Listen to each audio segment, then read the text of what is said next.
Hello, ladies and gentlemen. I want to take a moment to tell you why I say and speak of America and the world as hell. You know, I oftentimes speak of peace and prosperity and joys and needs and wants and desires for the people, all humankind. I speak of those things that are essential for your survival, including but not limited to food, clothing, shelter, education, healthcare, and transportation infrastructure, and all the things that you can conjure up in your imagination, and a career of your own choosing, a job, something that you can participate in the creative process, that all of these things that I just mentioned can come back in such an abundance that there will be enough for everybody to take from it as they need, want, or desire from such an abundance. This they own. So, ladies and gentlemen, to me, every individual on earth having access to that, giving them their dreams being fulfilled, take away the need to lie, to cheat, to steal, to kill, and terror and deal with war, to me, God is divine.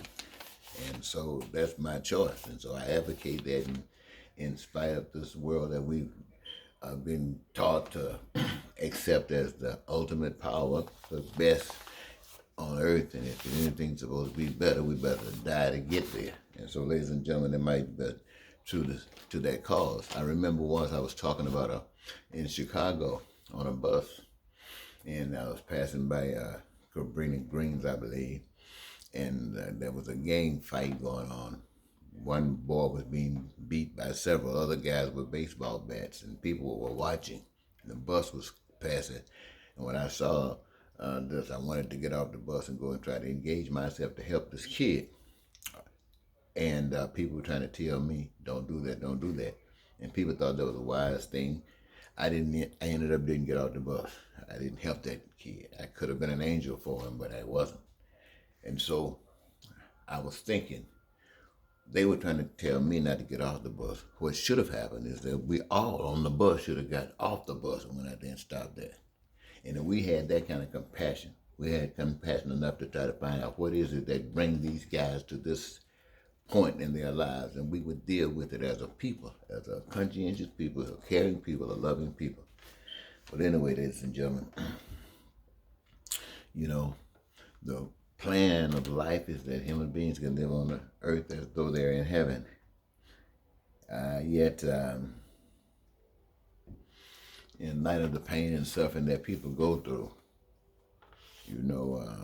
people go through, can't pay their bills, they don't have food. You should see the people in weather countries, parts of the country, who are sleeping in tents.